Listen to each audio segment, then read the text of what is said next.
I had promised that, hey, if I went back in time, the only thing I'd change is I'd spend more time with family. But you see, you came back and old habits die hard, right? So August of 21 rolls around and my 8-year-old comes to me and she's like, Dad, you've gotten worse. Everything you said in that media article was a lie. You might remember Lloyed Lobo from a past episode of the BetaKit Podcast. The co-founder of Boast AI, Lloyd, joined us in 2021 to talk about how he almost died from COVID and how it changed him as an entrepreneur and as a man. Well, I think most entrepreneurs understand that change is not a linear progression. And after stepping away from the day-to-day operations of Boast, Lloyd was struggling.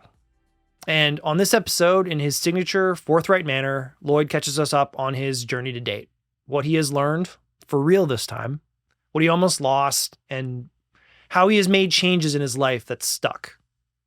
He's also here to talk about his new book, From Grassroots to Greatness, 13 Rules to Build Iconic Brands with Community-Led Growth. I love talking to Lloyd because while he is a storyteller, he's also no bullshit, and he's a font of hard-fought lessons of what to do and what not to do as an entrepreneur. I hope you take some of these lessons to heart as you consume this podcast, but I know you're going to enjoy it. So let's dig in.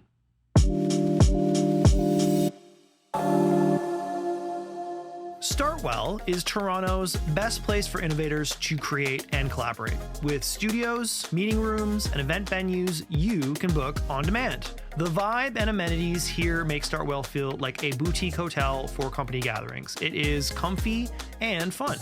Of course, every gathering is also an opportunity to create content these days, and Startwell houses industry-leading media production studios, plus a team who produce professionally cinematic work like this podcast. Once a week, I cycle across town, braving traffic and the threat of being killed by numerous Uber drivers to find sanctuary here at Startwell. If you're looking for such a place in Toronto, I recommend you check it out. Okay, Lloyd. The last time we had you on this podcast, I think it was in 2021, and we were talking about how you almost died from COVID in 2020. It's been a minute. I think it's important for our audience to kind of know about that so they can check out that episode. It was a great episode. But also to be prepared for how direct and forthright you can be in speaking about some of this stuff, which is why we like having you on the podcast. So I want to kind of set the expectations there in terms of the types of conversations that you and I usually have, whether it's in person, not in person, recorded, not recorded. But last year was a bit of another tumultuous year for you, right? So you left the day-to-day operations of Boast. You were hospitalized again due to COVID, lost one of your closest friends. And then as you've been sharing publicly, you've been dealing with some mental health struggles, I think, alongside what every entrepreneur deals with, but then also maybe being a slightly exited, stepped away entrepreneur. I want to talk about as much of that you're willing to talk about, but knowing that the last time we had you on, you started from a real place of personal experience and kind of sharing that for the benefit of others. I kind of wanted to do a Lloyd check-in first to see, maybe have you articulate to our audience what the last 2 years since we've had you on the podcast has been like. So right now I'm at top of the world. I feel great. I feel fantastic. I'm at my happiest self, right? And often I get asked, are you going to start something? When's the next thing you're going to start? And I tell them, man, I've talked to 1,000 entrepreneurs through my community, through my podcast, through everything. And I found a common thread that most entrepreneurs who are successful, they have a lot of like burning anger or spite, something to change the status quo, to right or wrong, right? To motivation, positive or negative. Yeah. There's some motivation, yeah. But it's mostly like prove the naysayers wrong, right? Like something to change, like this burning anger. And I'm in a happy state of mind. Happy people don't drive change. that's a joke. Okay. But 2020, so here's the flashback of last time, right? So we had raised a ton of cash, and I had been putting the family on the back burner for a long time. And my wife would always say, hey, stop and smell the roses. And I'm like, listen, when the thing happens, when the funding goes through, we'll take everyone to Bora Bora, right? And she's like, nobody cares about your Bora Bora. We care about spending time with you, dinner with you, etc. Phones down. And that whole like DD at Bose took the life out of me. And then the money came, booked the Bora Bora tip, and 2 days or 3 days before Bora Bora, I wake up unable to breathe. I was hospitalized for COVID. Right. And that's when we were having some conversations. That was January of 2021, actually, when that happened. I came back from the hospital and I found myself in this craziness, right? So the company went from like 30, 40-ish people, bootstrapped to 10 million ARR. And I think in the following months, we added something like 80 to 100 people, right? Now, the situation was such that I was the face of the company, and I think it freaked out a lot of people. Like, is this guy going to tap out? Like, we just invested, yada, yada. So I come back, and I think I was like a single point of failure, right? I was running marketing, I was running product, I was partnerships. You know the deal.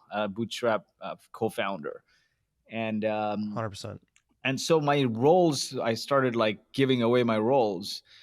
But I came at this time where we hired a lot of big company execs, CMO, CTO, etc., big company execs, and I found myself after a couple of months of them in the seats that I don't know, man. I'm a pirate. I'm 0 to 1. Like every company's DNA as a startup is they're pirates, right? Sticking out elbows, poking fingers, trying to get to the outcome, right? Eventually there comes a time in a company where you have to transition from pirates to Navy. Nobody wanted a pirate around. Nobody wanted Yeah. Lloyd poking at things anymore. Yeah, so I was a pirate. They were the Navy. One can argue the timing of all of that, but I'm very much a 0 to 1 guy. And then the other thing I realized is, I'm a founder, right? Like in a true sense, the founder's job is to inject new risk in the business. The CEO's job is to stabilize the business. I was never that. I was never a CEO. I was founder and president, co-founder and president. My co-founder Alex was co-founder and CEO. Anyway, so late summer rolls around, and I think you remember in our last interview, I said if I could go back in time when I sat in the hospital, unable to breathe, and I felt like I was gonna die. And I think one day my wife called my co-founder and she was in tears. And she's an ER physician. I've never really seen her cry outside of when one of our twins passed and when her dad died. So I think it freaked out a lot of people. And I had promised that, hey, if I went back in time, the only thing I'd change is I'd spend more time with family. But you see, came back and old habits die hard, right? I came back and the company went into adding 80 to 100 people. I'm trying to find my place in all these Navy SEALs around the table. And I went back to the same old, like got super busy, got even worse. So August of 21 rolls around and my 8-year-old comes to me and she's like, Dad, you've gotten worse. Everything you said in that media article was a lie. You've literally gotten worse. And she's 8 at the time. She's 9 now. And no filter. Now has her own podcast. she's amazing. And I tell her, listen, sweetie, we went from like 30, 40 people to like 120, 30 people. We got to make sure we do right by the people who put their faith in us, make them whole. The company's in the right track and stuff. So I've gotten really busy. And she's like, Dad, why don't you work for somebody who thinks like that so I can have my dad back? Oof. This was August. She hit you with the two-piece. The two-piece and a side. So the two-piece and a side. So my heart sank, man. Like, and I'm going through these emotions, right? Because like when you are hospitalized for COVID, you're like bilateral COVID pneumonia. They put you on all kinds of steroids that must mess with your hormones. And you come back into this, like, the company has gone from like 30, 40-ish and like we're rapidly adding people. There's a lot of uncertainty in how things. And you're just trying to get back to the way you were. You're trying to get back to the normal experience, right? Yeah, the normal for me was anyway moving 100 miles an hour. But I got into this situation. There's more process and like it's just I realized that that's not me. And then I was butting heads a lot with the execs, and I think one board meeting, I'm like, you gotta fire all these people, like CTO, CMO, CFO. So the All the board's people like, that you worked to finally get in. I think we wrote a story about how excited you were to have these people in. yeah, two like a month later, I'm like, listen, like you know what? Because think about it this way: when you're bootstrapped, it's all execution, right? It's all execution. Um, when you bring big company people, the process starts going up, right? Mm-hmm. And I think the great thing is the great way to do, or the good way to do this, is you balance process and execution. And I think the process was freaking me out because I was used to doing everything with my hands, and now like there's people to do so many tasks. So anyway, for better or worse, I was at loggerheads, and in a board meeting I say like, hey, you gotta get rid of all these people. I don't think they're going to work out yet. Yeah. Now, was And that a wake up call for the board, or was that a wake up call for you? Like, I think it was, what was the expected reaction in that moment? Like, of course, Lloyd, you're 100% right. We do need to completely change everything we've been working on for the last year. Let's roll it back. And how many business units do you want to run again? Like, was that what you were expecting? Was it a articulation of frustration? Did it just come out, or did you think, I am actually in this moment, I need to come back and take over these things that I just promised myself and others that I I wouldn't. should be giving up? Exactly. Right. So however it came out, I think it was more emotion on my side. Right. I think there's this great quote by Osho which says all of our worries are nothing but attachment. So it was attachment. I felt I could do it better. I felt I could lead the vision better. And the word back to me was, listen, actually, to back up from it, a few weeks before that was when my daughter said, listen, dad, why don't you work for somebody so I can have my dad back, somebody who thinks like you. Mm-hmm. 2 weeks after that incident, I was in Austin for an offsite, and I'm sitting at this offsite, and I pick up the phone a few hours later. My phone's always like this when I'm in conversations, and I had like 20 missed calls, and it was my wife's best friend. She calls me and she's like, you asshole, like you did it again. Your wife's in labor and you're not here for the third time in a row. And I'm like, freaking hell. And the next flight is the next morning, so I get on the next morning's flight. I barely make it to the birth of my third kid, right? And then like all this thing is happening here, and then a couple of weeks later I just like storm, like maybe a week later from that, I storm into a board meeting saying, listen, like these guys are, I think we should get rid of them, yada yada yada. So the word back from the board is like, hey, you had a very stressful year, right?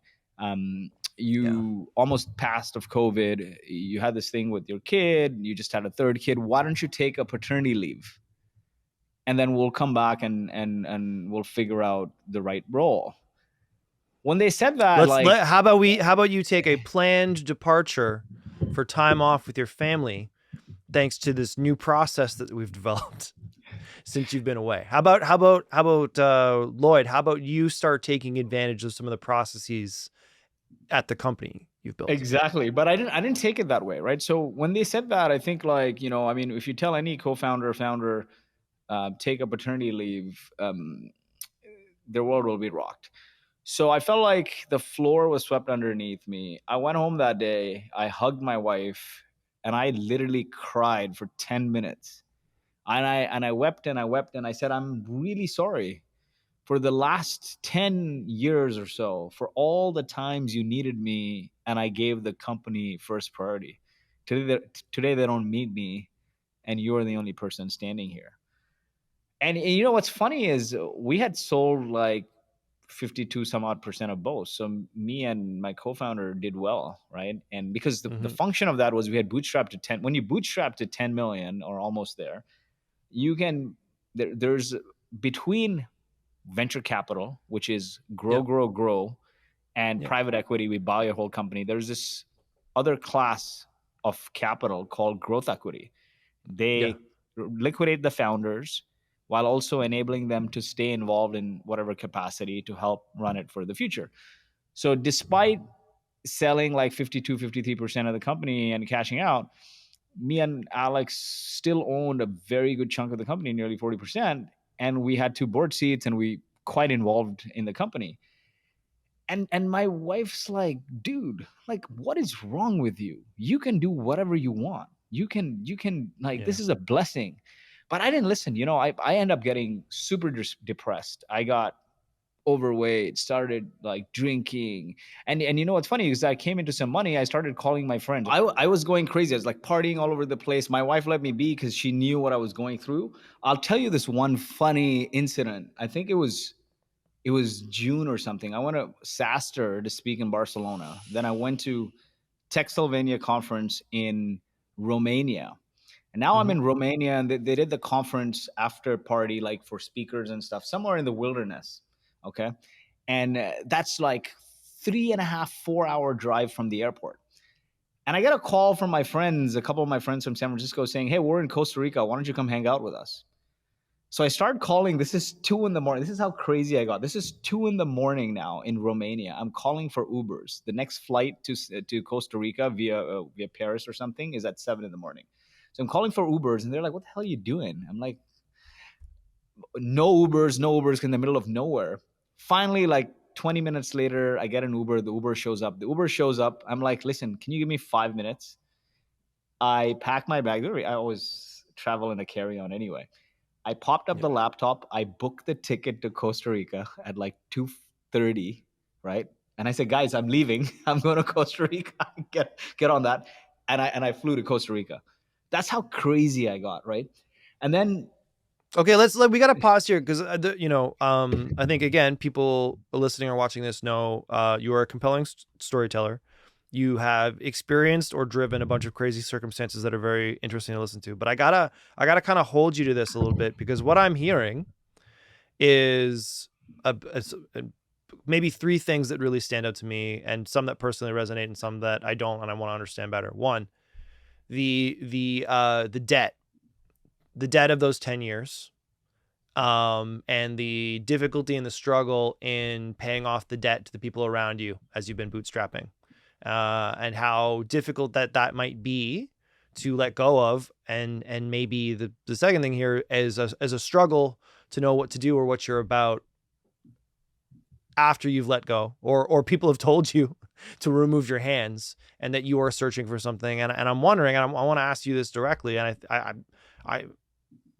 I think you understand where it'd be coming from. Is like, do you feel at this point that you just have an addictive personality, or I do you feel do. like you were trying to replace entrepreneurship with other things? I was trying to replace entrepreneurship with other things, but I also dabble in extreme personality. Like, I have this extreme personality, right? Like, um, I would say I've gotten a lot better. Like, if I do something, I'm all in, extreme. Like that's my nature, right? If I do it, meaning like if I eat, I'm getting overweight. If I'm into eating, like it's like that. If I'm working nonstop. So I'm partying. So I Poor had this. impulse control.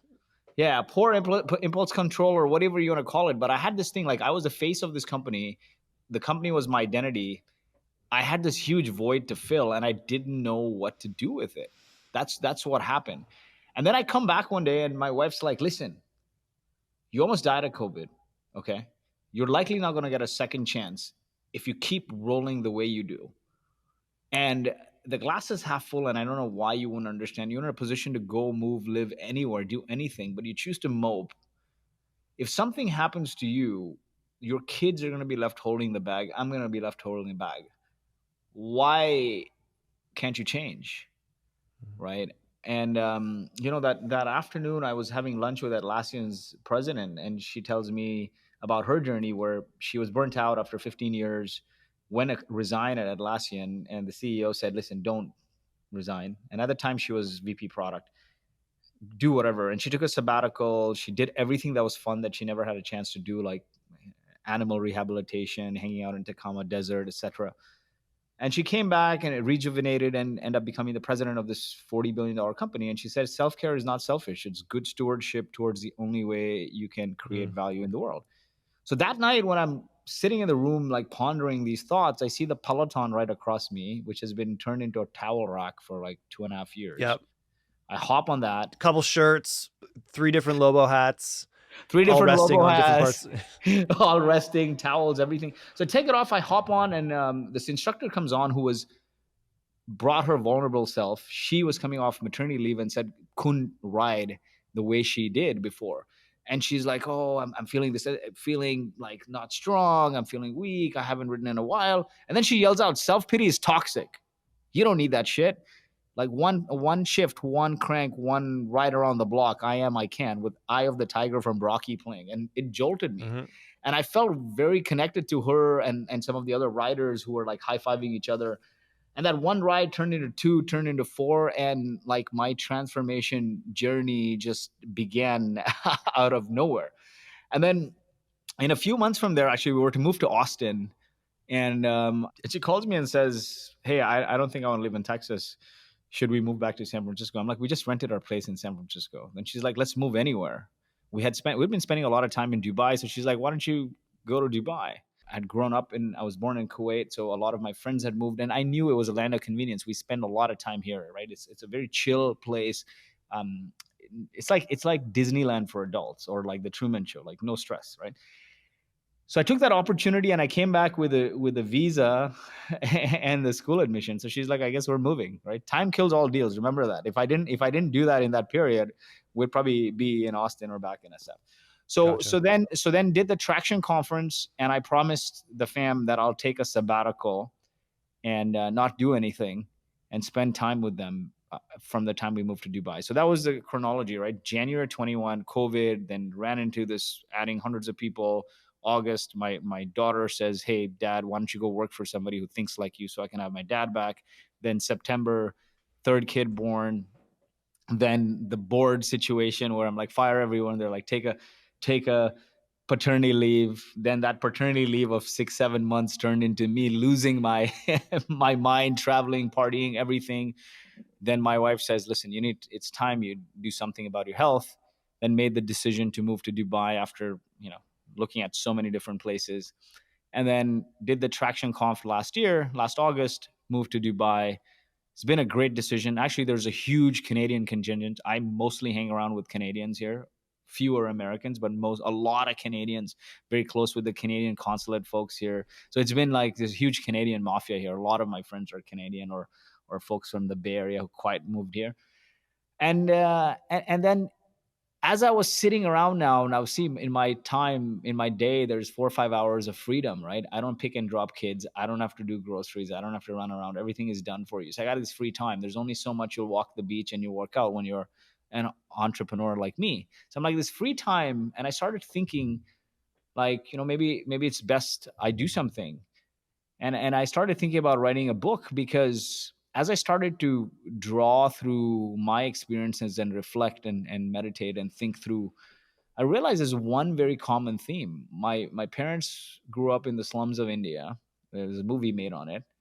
And every time I'd visit there, my grandparents had 10 kids, but somebody or the other was staying there. Mumbai is like the New York of India, and they Mm-hmm. barely had any place. And I asked him, like, "Hey, why do you have these random people staying here?" And grandfather will always tell me the only way to create abundance is to help other people without expecting anything in return. Then when the Gulf War hit in Kuwait, the whole security had lapsed and the country was rescued by the community, right? Every building became a sub community. People came together to organize supplies and food and safety measures and guard buildings. Every one building communicated with the next, to the next. Word of mouth spread to embassies, and coordinated the largest grassroots evacuation movement, one of the largest grassroots evacuation movements. And as I was sitting on that refugee bus from Kuwait to Baghdad to Jordan, your currencies are invalid. You're not sure you're going to live or die, going on this highway of death where everything is bombed. And the only thing I can see around is on the faces of my parents and relatives and uncles is they're smiling and playing the guitar and singing songs. And I'm like, man, it's neither the destination nor the journey. It's the companions that matter the most, right? You could be on a crappy journey on the way to hell, but great companions make it memorable. I mean, you'll find yourself in this situation too, right? Oftentimes you may be eating caviar with like toxic people and you want to get out of there, Mm. but you might be eating a hot dog on like Young and Bloor or something with a bunch of startup I don't know folks, about and Young you and Blur, but I hear you. There's certain we could do a whole subsection on where the best street meet in Toronto is. But okay, so I was gonna ask you, okay, why write a book? How bored must you have been to write a book? But it seems much more. It seems to me, I don't want to project this, so please respond to it, that you, following your very, very hectic 2021 and then that process through last year to now, is that you've had the ability to maybe decompress, deal with a little bit of the various debts that you had been paying off to yourself, to your family, or other aspects of your life. And that this is maybe a more healthy articulation, a more balanced articulation of what was driving you to be a founder in the first place. Because you're not the kind of guy that would like, because there's a lot of people that be like, yeah, I was bored out of my mind, I wrote a book. You're just not that person, right? So I was surprised by this, and particularly across the multi-year journey that you just laid out, it just didn't seem like either you felt this was the greatest book of all time, or there's more going on here, right? Like you just can't get up for things that are half-assed. So help me understand, like, was this, and maybe even just tying it back to the idea you're saying, this is the thing that I'm doing for the 4 or 5 hours a day after I've taken care of myself, after I've been with my family, after I've done these things, which is a complete reversal of you being on pat leave and then being like traveling halfway around the world, right? Like, does that, I don't know, we started this off psychoanalyzing, so we're just in it now. But like, do you feel that way about this work? Yeah, definitely. So my first thing was nurture the mind, body, soul, and the family. I wake up now every day just with my wife's thoughts, right? The glass is half full. Wake up, thank something great that happened the night before. Bang out 50 push-ups to the eye of the tiger, hit the gym, spend time with the kids. Like, I started like creating rituals. But then when I had all this free time, I started to think back, right? So the slums of India, the refugee of the Gulf War, then after numerous startup failures, I've only ever worked at startups. I graduated engineering. I asked an entrepreneur, what's the best skill I could learn? He said sales. So I went and started cold calling for a startup. Imagine, my parents are from India. They're Indian immigrants. Their son with a software engineering degree graduates making $30,000 dialing for dollars, right? But it was the best experience I could ever have. And I've only ever worked at startups, and they were mostly venture backed, and they all failed. And so bootstrap Boast to 10. And when we bootstrap Boast to 10, we leveraged the community. It's the traction community that drove us, right? Nobody would talk to us. And we started hosting meetups and pizza nights, 10 people. One day, 200 people show up to the co-working space, and they say, hey, this is not a pizza night anymore. This is a conference. It evolved into Traction, and today Traction has over 120,000 subscribers. But the funny thing is, Traction is what drove us social proof and partnerships. I mean, we know each other because of Traction. Yep. Almost everyone I know is because of Traction. The investors who bought half of Boast and made me and my co-founder Alex wealthy also came to a Traction event and then got to know us. They literally came to a Traction event and reached out to see if I could join their venture partner network. And I'm like, listen, I have a business to run. Then they ask about the business, and they're like, wow, this is super cool. Can we invest? And I'm like, listen, we're not into, like, we don't want to take venture money. And then they explained the whole, like, how growth equity works. And I had been in the whole startup world for so long, and I didn't even know what growth equity was. I'm like, what? You can do this? Like, you'd buy half the company, liquidate us, and then wow, that's a commentary on the state of the Canadian ecosystem, maybe, that we don't want to verge too far into. All right, folks, did you know that techexit.io is the go-to event for technology industry players who want to understand the ins and outs of selling or buying companies? Learn from the biggest exit success stories and connect and network with tech leaders, investors, and ecosystem providers on Wednesday, October 25th at the Metro Toronto Convention Center. Want to become M&A ready? Head to techexit.io right now and secure your tickets.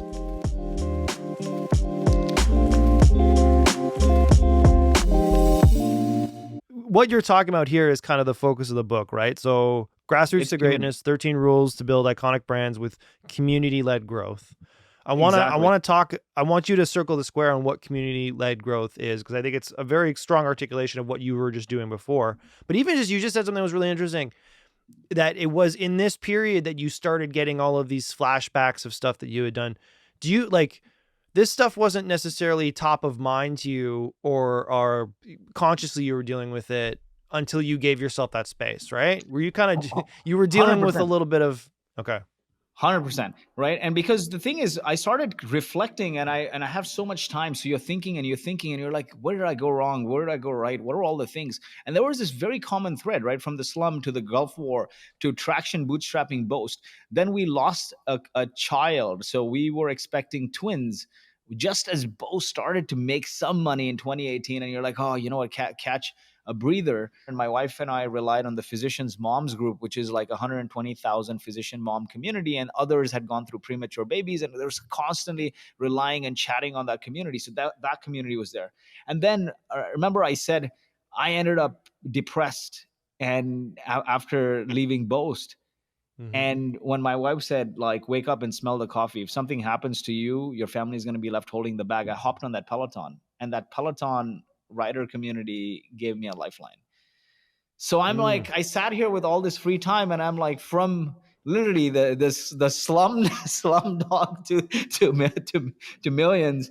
The common thread in my life has been community. So I started digging and researching.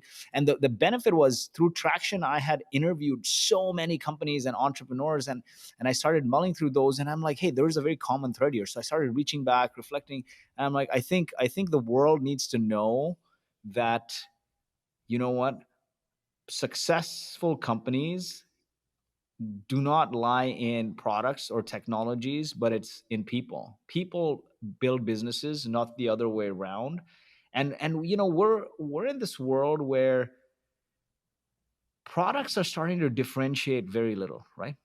Like, think about it. Think about it. Like, marketing is losing its edge. Okay, you know this. In 2023, marketing is taking a bloodbath, right? It's interesting that you're saying this, because we just ran, I guess a couple weeks ago, when this goes live, we had our Startup Fest wrap up, and Harley, president of Shopify, was there, and I was talking with the organizers of Startup Fest about what they would learn, and Harley was talking specifically about, you know, you don't build a product and then market through channels anymore. You build an audience of people, and then you give them what they want. And I think that speaks to probably what you're talking to in terms of community-led growth here, where it's like, you've got to invert the order of operations a little bit Exactly. to get that resonance. Exactly. And that's more or less how we built Boast, right? We built this community, and that community, the social proof from that community, started getting us customers. And then we serviced those customers manually. Then we figured out what to build. We leveraged low code, no code tools to build the MVP, and then we went from there. And that was our journey, bootstrapping. But a lot of companies had similar journeys where they were initiated through community, like a HubSpot or a Gainsight. And as I looked at this, right, CPMs are up, man. TikTok, Facebook, right? Generative AI has made content so similar that you can almost like tell who's writing, like it's copy pasted from generative AI. Consumers and are even tired. if they're writing themselves, they're trying to follow the template of because I will, at some point we'll get in, because you've been putting out a couple LinkedIn posts, and you're like the only person putting out LinkedIn posts where I'm like, this is actually valuable information. So I wanted to note some of that, and it was some of the bootstrapping advice. But can we go back, because you said something about people, and I want to maybe stop here, because I'm worried at a certain point that audience is going to check out and be like, oh, here's another guy who's got a book, and it's like, it's all about the people matter. Dude is wealthy as fuck. He has his doctor coming to his place for president. Like, he is so disconnected. Dubai makes that affordable to everybody. That's the difference. Everybody.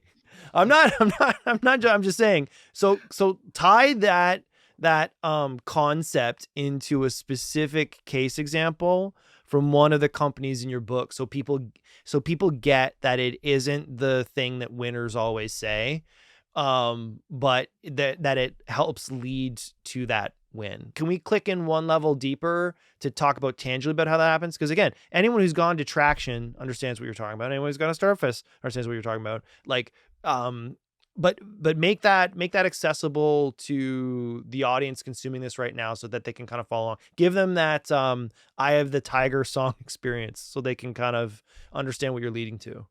Definitely.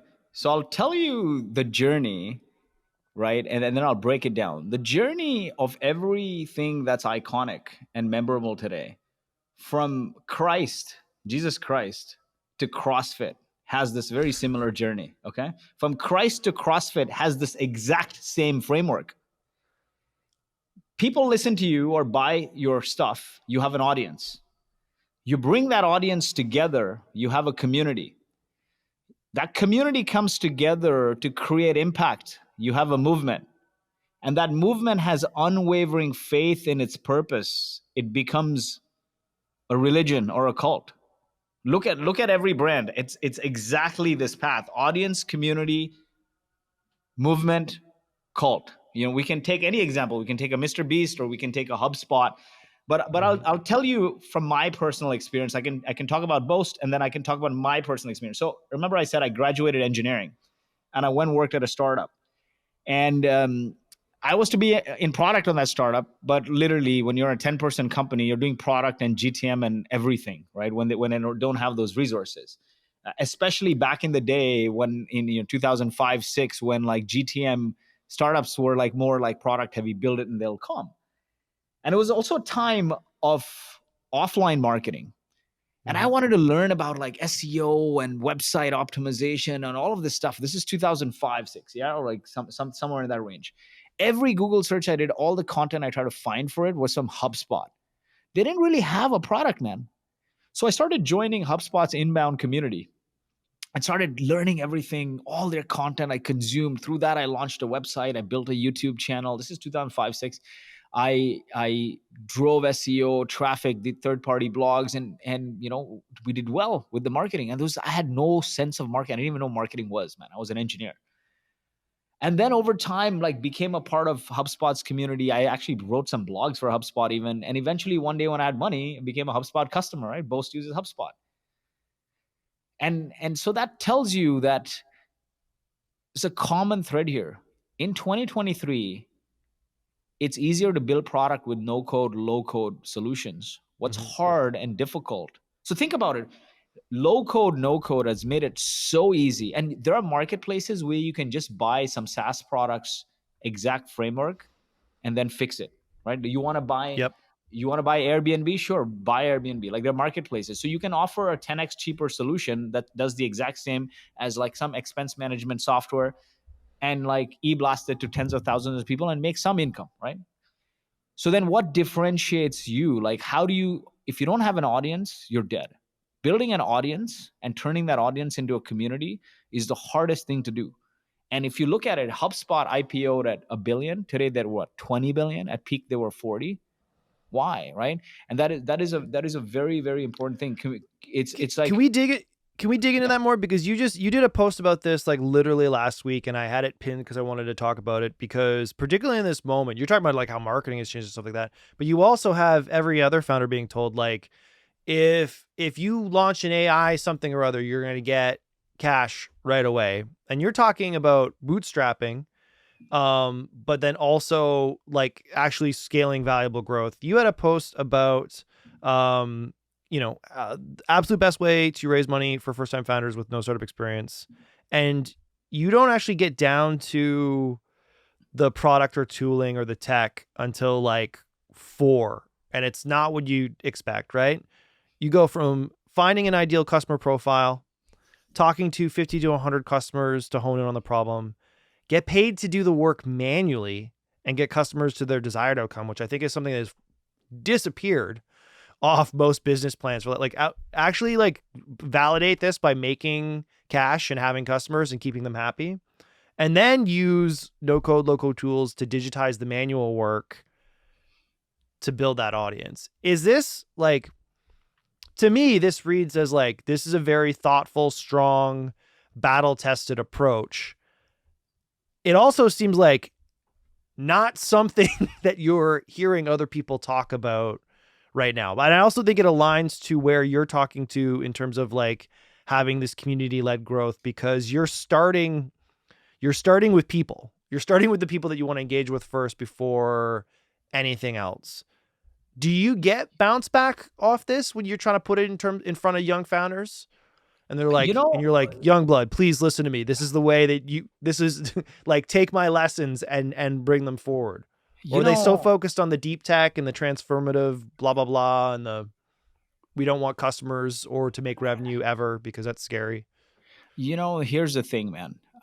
There's more than one way to build a business, right? You can raise a lot of money and do it like you're making a Barbie movie, right? And Mhm. if you've had one big success, you can do it. If you're a Keith Raboy, like PayPal Mafia, you can raise a lot of money and make a Steven Spielberg kind of movie style startup, like, and take it to IPO. And with lots of money, you can will things into existence. You can engineer the market. And Silicon Valley does that. But for 99% of the founders on the planet, we don't have that good fortune, right? And Mhm. so, especially like outside of Silicon Valley core. So chasing money when it's not accessible to you, or chasing customers which are more accessible to you, what would you rather do, right? And Yeah. the other thing is, all my life I've only worked at venture backed companies, and they were all failures, right?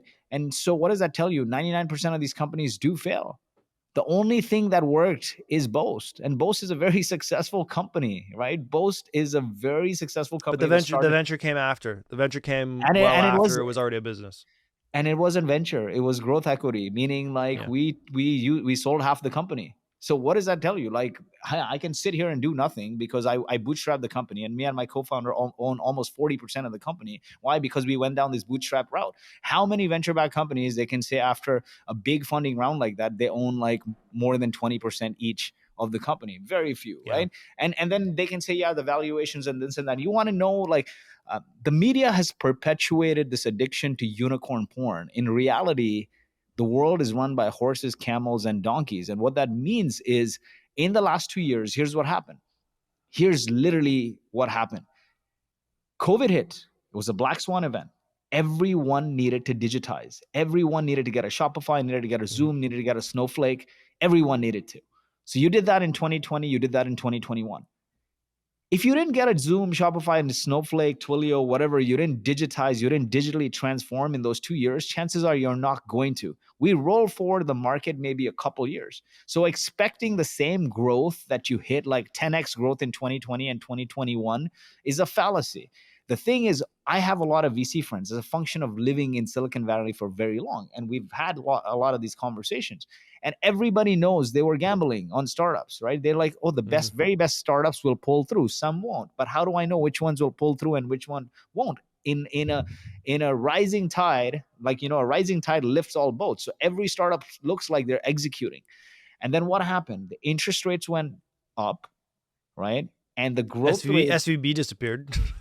but SVB disappeared as a function of all of that. But the growth rate, the interest rate started to spike. And every time the interest rate has gone up, look at the history, a recession follows, right? Every time interest rates go up, it ties to the market crashing. And so the market also went down because a lot of companies missed their projections. But it was a fallacy to project that you're gonna, hit 10x growth year over year over year. Yeah. I have a lot of friends on like 1 to 3 million in revenue raised at 300 million valuation, half a billion valuation, a billion valuation. Is that sustainable? So here's what happened: is in 2023, all of them are zombie companies. They can't grow, they can't raise. If they raise, it wipes up the whole cap table, but they haven't grown. Mhm. They missed projections. They're not growing. So they're all in zombie company. They're all in zombie land. A lot of markdowns, a lot of shutdowns, a lot of asset sales. You won't hear anything about it because nobody's covering this. No company is going to want to talk about it, and they'll quietly Oh, shut down. Like the unicorn, the whole like unicorn list is like half of it is probably zombie land or graveyard. So the yeah. question to ask yourself is, ultimately, you know there's enough for the needy but never enough for the greedy, right? You got to know, like, figure out what is your personal definition of success and build your personal definition of success, not somebody else's, not some venture capitalist, nobody else's. Build your personal definition of success. And chances are we would have maybe gone on that journey of raising from VC at high valuations during the pandemic. It was Alex. He's my co-founder. He's very, very sharp and smart, and like he is also very like focused on control and controlling your own destiny and not building somebody else's definition of success. And he's like, hey man, like we spend a lot of time bootstrapping, and why would we want to have other owners in the company? And on the other side, when I talk to my wife, she would always say like, listen, you've only been a part of failed companies. If you're going to go and build somebody else's zero-sum game and this fails, it doesn't hit the unicorn and you have to shut it, then I can't keep supporting the family. You're going to have to get a job at like Salesforce or Oracle. You're going to have to get real. You're going to have to go back to being a sales guy, Lloyd. You gotta have a real job. And okay, not a sales guy at a startup, a sales guy at a big company. Yeah. So, you were talking before about like there's a lot of different paths to building a business, and this one seems more accessible to, I would say, founders starting from zero without leverage kind of network effects, right? But you also keep coming back to, this is obviously very personal to you in terms of your history, but it also seems like you're very passionate about this just being a superior approach because, I don't know, man, there's a lot of reasons why you guys could have you could have followed the other path. You were talking to those people that it's easy for a lot of founders to get pushed into, particularly if they only hear from those deploying capital, that there's a certain right way to be doing this. Right. Like I guess maybe what I'm asking you here is like, who is this book for? And how much do you believe in community-led growth beyond just being a very viable option for founders that might not have some of the other options you were noting previously? So here's the thing, right? As I was saying, like marketing is taking a bloodbath in 2023, right? And CPMs are up, brands are spending less and less, consumers are inundated with nonsense like pop-ups, ads, sharing personal data to access crappy white papers. Generative AI, you're just seeing a slew of data, right? But if you look at a company like Harley Davidson in the 80s, almost went bankrupt when the Japanese manufacturers crept in. Community is not a marketing strategy, it's a company strategy. It became a company strategy with oversight from the president. And employees went out and started writing clubs. Writers became employees, employees became writers. That proliferated, and they created the Save Harley campaign. And today they've created movements like, for breast cancer and autism. And you can recognize a Harley fan anywhere by just what they're wearing. The point being is that anytime you have a singular focus on an ICP and you help them beyond your product or service, you have the opportunity. That's that ideal customer profile, just to be clear. I want to make sure that's established. Your ideal customer profile, and you help them become successful beyond your product or service. You have the opportunity to build true relationships. That's what we did at Boast, right? So think about the Boast journey. I talked about Harley and I talked about HubSpot, but I'll talk about the Boast journey. We were automating a very cumbersome manual process, R&D tax credits, very, very unsexy, right? And the number of shred consultants exist in Canada, how many? Hundreds, and all the big four. And so when me and Alex started and we started cold calling people, everyone's like, who the hell are you guys? Like, why should we listen to you, right? Like, dude, like, who are you, right? Like, there's dime a dozen consultants. There are people who wouldn't talk to us back in the day, those investors and whatnot. Today, there are some of our best friends and advocates. So what started happening is we're like, at least we have a network of people. And at the time when we started, everyone was talking about higher level aspirational stuff. This is like 10 years ago, right? 11 years ago. And podcasts weren't a thing. People weren't like blogging and talking about on LinkedIn. Mm-hmm. And so nobody knew like tactical. Well, the one thing we knew was we have an ICP who's exactly like us. They're founders, CEOs of tech companies. And we're like, hey, what do they want? What do they want R&D tax credits for? They want R&D tax credits to fund their business. Why do they want to fund their business? To accelerate growth, to create downstream impact. So we're like, okay, you know what? Let's just bring them the know-how on how to accelerate their business growth.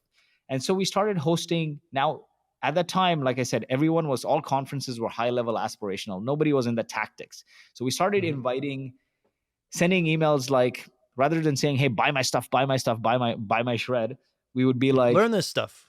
We would be like, hey, listen, we're hosting an event. We only have 10 spots, no charge. We're hosting at this co-working space, Assembly in Calgary, or like in Vancouver at Launch Academy or wherever we work in SF.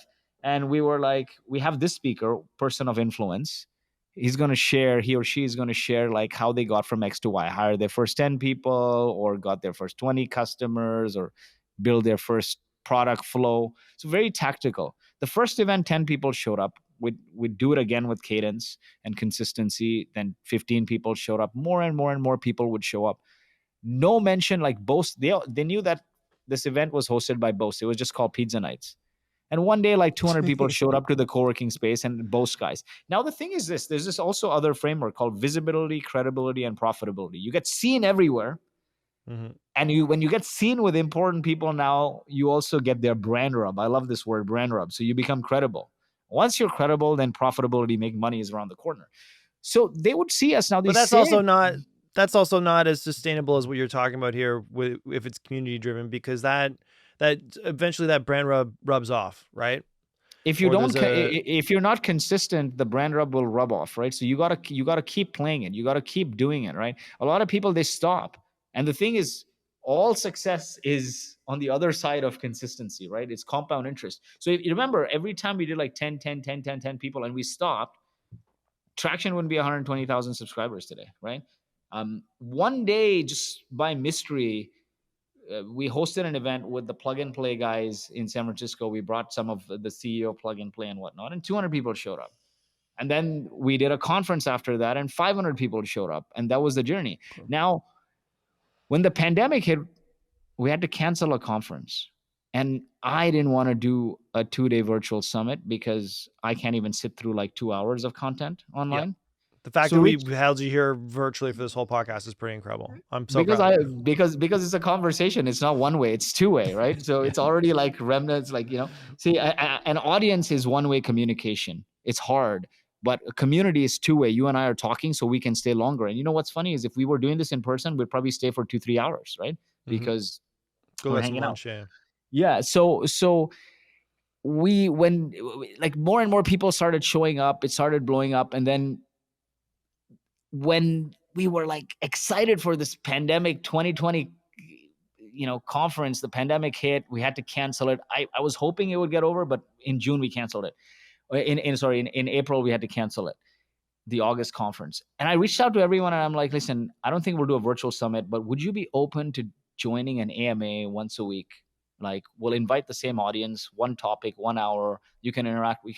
I'll interview you. You can interact with the audience. Everyone said yes. So we had content for like 54 weeks. That once a week webinar turned into twice a week webinar because more and more people wanted to speak. And I kid you not, we did that consistently for 2 years. And I think at the beginning of the pandemic, the email subscriber list would have been like 30 some odd thousand. And by the end of the pandemic is like 120 some odd. So it's consistency, right? Speakers spread it, other people spread it, and people show up. That was a very tangible articulation of my question and answered my question. And I think what I'm going to say for you, because you're maybe unwilling to say it, is you just believe in this as a much more sustainable process that you can, as a bootstrapper, as a fellow bootstrapper, you resonate when you can see the bricks building on top of each other. So think about it. I'm Canadian, right?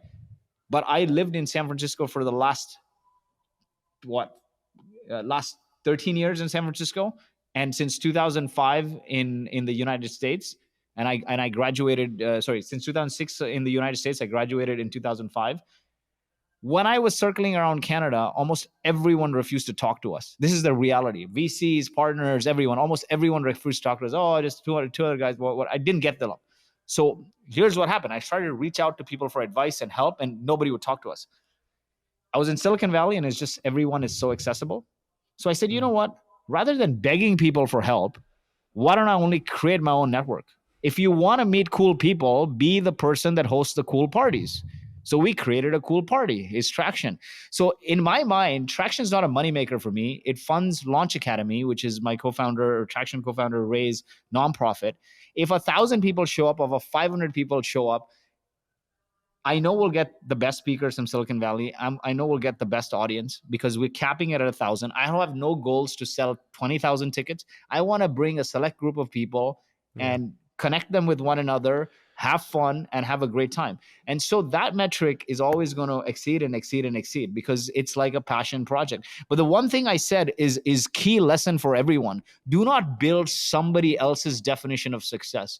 If you build somebody else's definition of success, you will end up depressed eventually, or you will disappoint yourself. Build your own definition of success. You're not building Canada's definition of success. You're not building some VC's definition of success.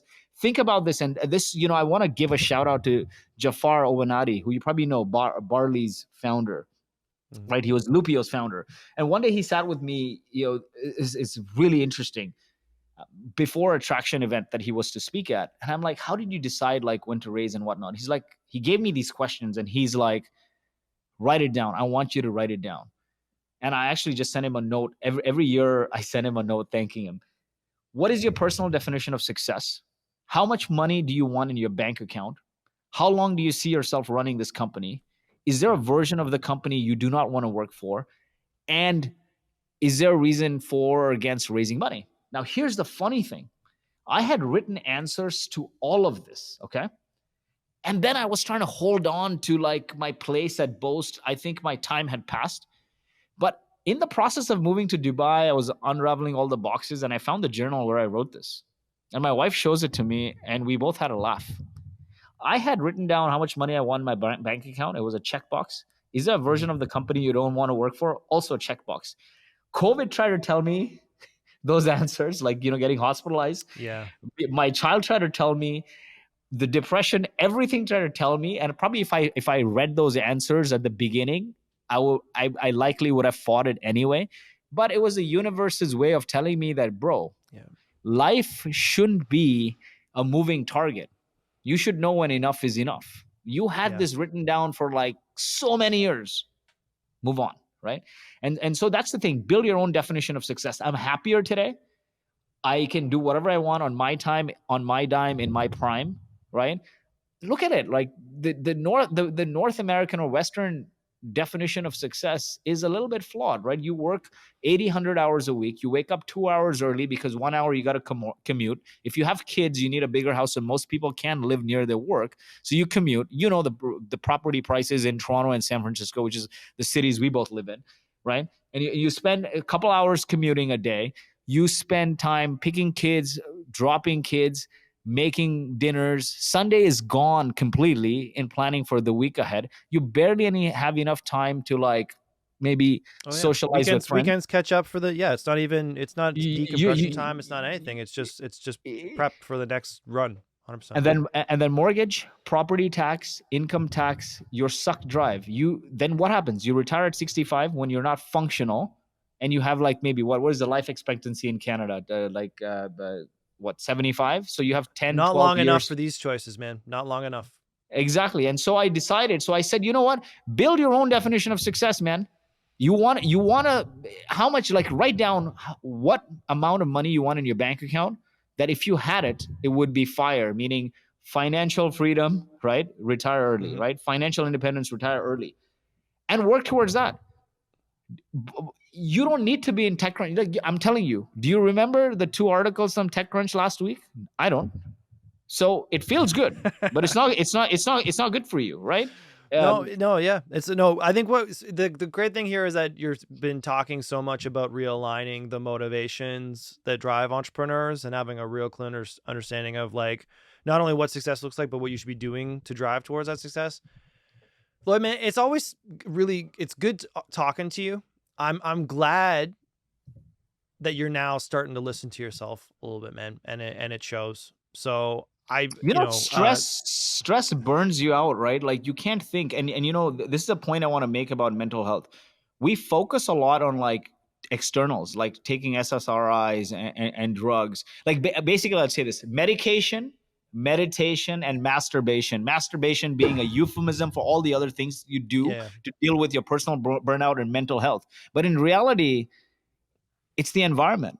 So if the environment is the root cause of what's causing your mental health issues, no matter what you take, medication, masturbation, meditation, it's not going to solve the root cause. So get to the root cause, and once you get to the root cause and you attack it, you'll be happier and you'll live a more intentional life. And I'm honestly in a much happier place.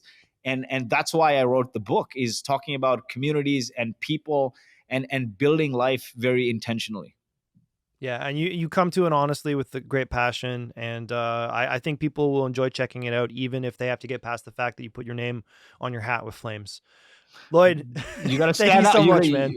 I had a thing from Mr. Beast that I wanted to share. Mr. Beast, right? Yeah, go for I it. mean, he's the biggest influencer of all time. And the one thing that Mr. Beast does that is very different is he stands out from the crowd, right? If you are afraid to be a little eccentric, a little authentic, and a little different, you'll blend in with the rest. And if you are just like everyone else, it's going to be difficult to be iconic. And I used to wear the Boast hat a lot. And, the Boast, with the Boast logos, you've seen me.